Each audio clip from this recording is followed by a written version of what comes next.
Here is Steve Malzberg.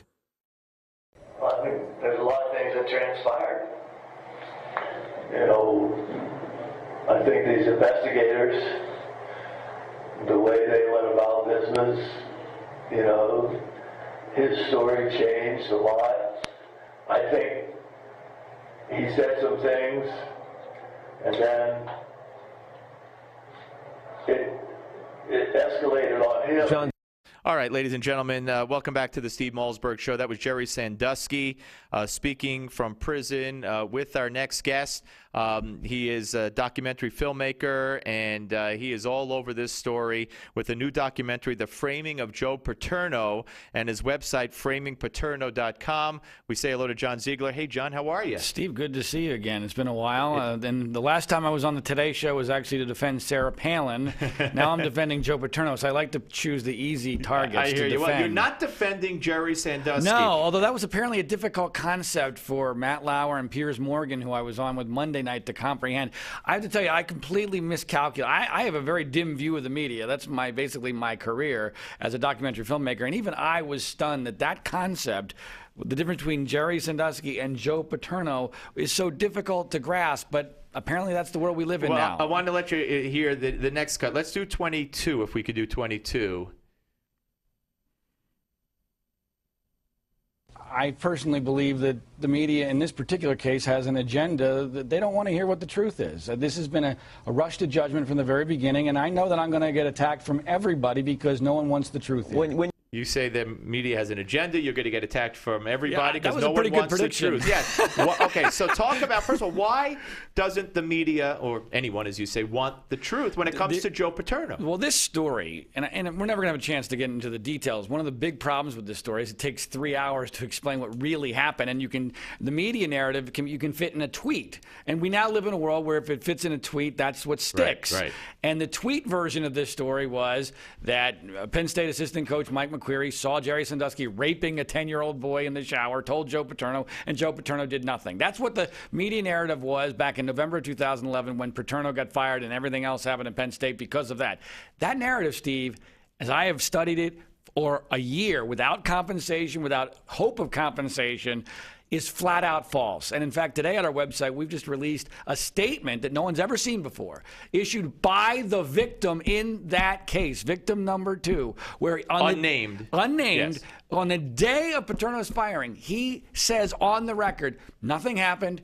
McQueary is lying, and the police investigators who talked to me about it tried to get me to lie about it. And it's not the only time he went public with that information. Now, that doesn't prove it didn't happen, but there was a rush to judgment here because had we known everything that I now know and we've put out there on our website in the documentary, people would have said, wait a minute, hold on a second. Joe Paterno's been this great guy for 61 years. Doesn't he deserve at least to be talked to, which he never was, before he's fired and then everything, literally the statue gets torn down, the NCAA sanctions, and Penn State's name is mud, Paterno's name is mud. Right. I am positive there was no cover-up of the Sandusky matter. And I've spoken to Jerry Sandusky for 3.5 hours, 3 hours of it in prison, in one of the most remarkable interviews I've ever done, and I've done a lot of good interviews, and a half hour on the phone. I am positive. I will bet anything in my entire life there was no cover-up at Penn State. Now, could better decisions have been made?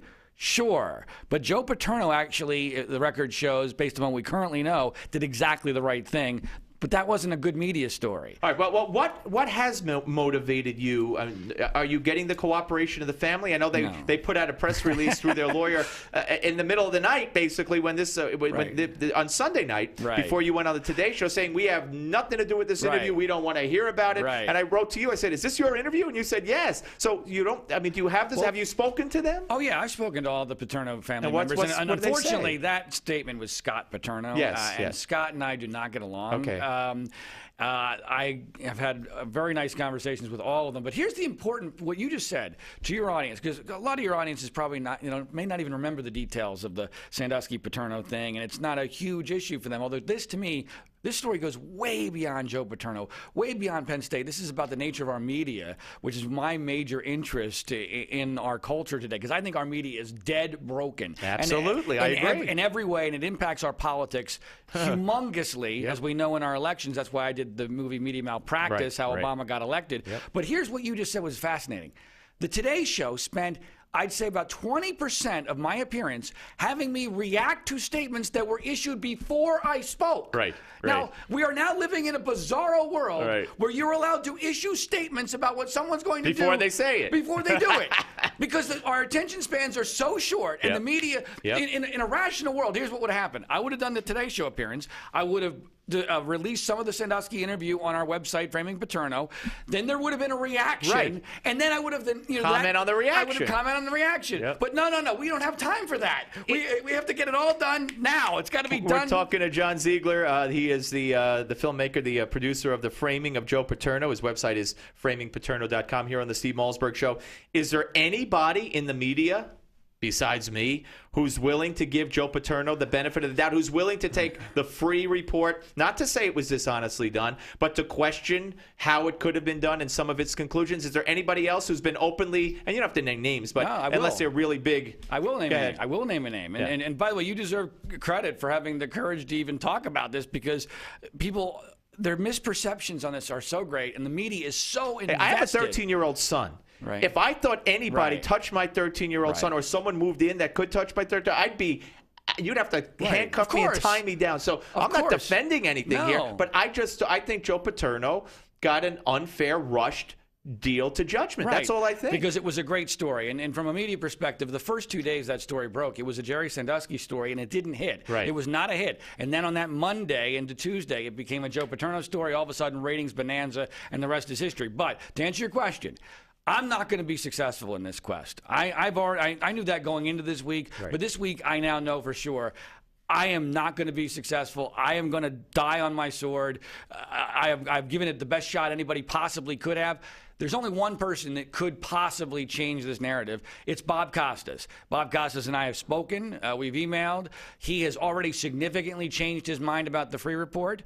I am working on him to try to convince him further. I have no idea if he will have the courage, because you got to remember, one of the biggest problems in the media is anybody with power and prestige doesn't want to risk it, because being a media celebrity is the greatest gig in the world, right? So there's no courage in the media. No. The courage is extinct. Well, he's a huge liberal. He came out against guns. Right. He is a liberal. He supported Obama. The whole thing. But to me, the biggest issue here in the media is we no longer give any incentive to courageous journalism. Absolutely. What I'm doing might be incredibly stupid in some people's minds, but it is courageous. It is courageous. It is courageous, and I absolutely happen to be right. Not that matters. The truth doesn't mean a lick anymore, Steve.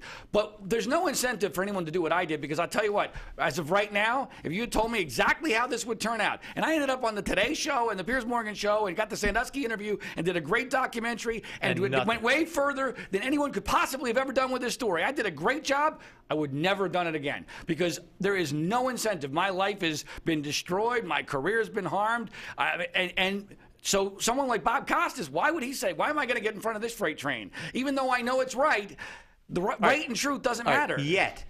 And I wrote an article about this, and we don't have to get into this deep, but you tell me why.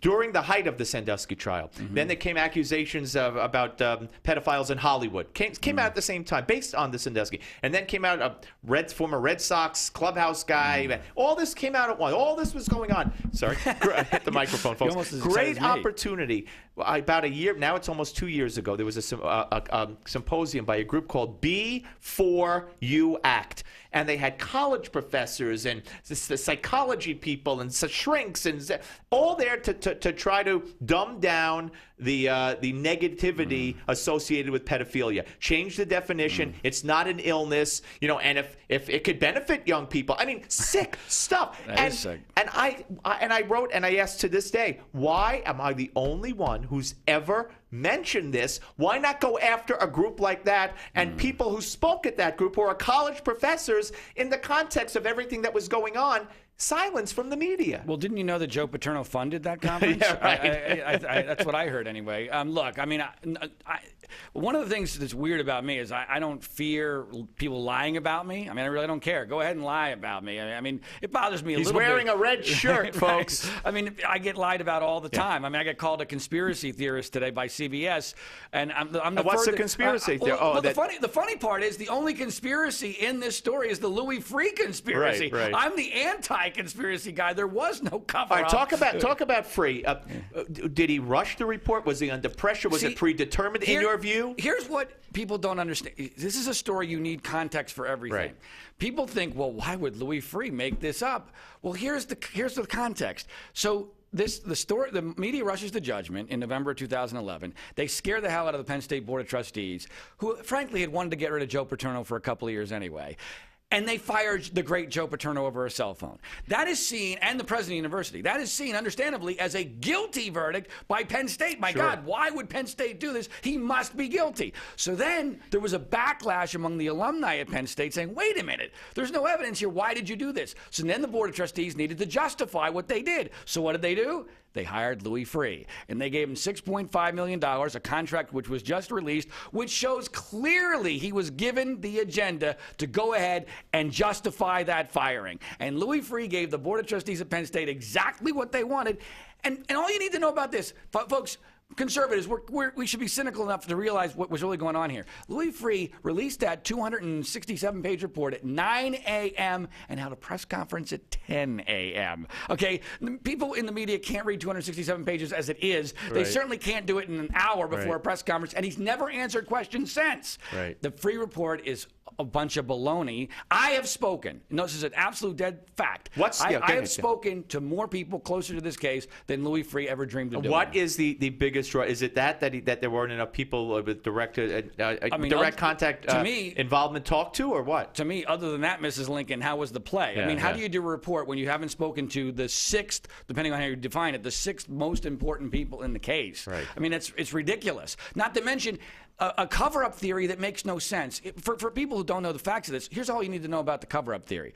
If there was a cover-up, why is Mike McQueary, who's suing Penn State as we speak, not claiming he was part of a cover-up in that lawsuit? It would be worth millions and millions of dollars. Right. And he has no legitimacy in his current lawsuit. That would be a legitimate lawsuit, which, by the way, the media would back to the hilt. Yeah. But he's not doing it. And why was Joe Paterno testifying in a way that helped blow up the cover-up? I mean, how does that make any sense? So let me ask you, I started to ask you this in the beginning, and I sidetracked you by saying, have you spoken to the family?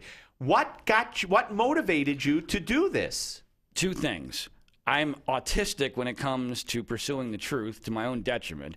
And number two, the media in this country is broken, badly broken. It's impacting everything in our culture negatively, especially our politics. And this was a classic example. I saw it coming from a mile away, that this was a story that the media was incredibly prone to blowing because they just simply wanted to buy into this narrative. The greatest sports story of all time, the great Joe Paterno being taken literally off his pedestal and be shown to be nothing more than a normal human being instead of this great figure that he had always portrayed himself to be, and the media ironically had bought into making him for all those years.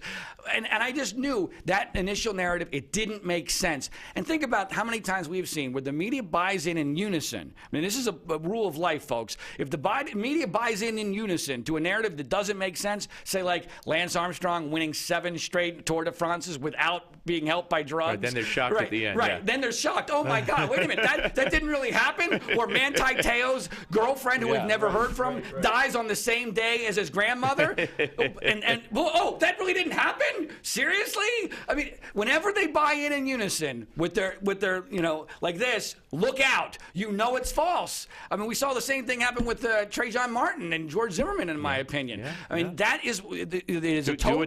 Do your next one on that. Yeah, that won't win you any friends either. I would probably get less attacked if I did that. I don't know. But we saw it with Barack Obama. Exactly. I mean, the Obama narrative is exactly the same thing. The Palin narrative was The Palin narrative was set in 2 days, and then I spent an entire year and an enormous amount of money making media malpractice trying to reverse that. John, and I wasn't able to do it. It is over for the networks, MS and NBC and ABC and CBS. It is totally over. They don't even pretend to be objective anymore. The same people who are the White House correspondent on NBC News are given a talk show on MSNBC where they trash Republicans and conservatives constantly. It is over. So it is just completely done. I mean, I admire what you did. I would love to, Costas. So when you're trying to get him to interview you on this, or Well, what? Frankly, I'm probably too much of a lightning rod for that. I don't even care at this point. I told Bob. I actually emailed Bob. Well, what do you want him to do? If you I could want him pick, to do a special on this, getting to the bottom of the truth on like this. he could get free, right, maybe. Yeah, exactly. Okay. Something like that, where it gets a larger forum, where someone credible can actually get to the truth here. Right. I mean, I think I've gotten as close to as anybody's ever going to get to the truth, and you can see it on our website, framingpaterno.com, both the documentary and the Sandusky excerpts that we've released, and the brand new evidence that we just released today, which, frankly, in a rational world would be major Big news, story, yeah. but it's not going to be because right. it comes from me. All right, listen, John, always a pleasure. Keep up the good work. Keep up the fight. Don't ever quit, because without people like you, we're really all done.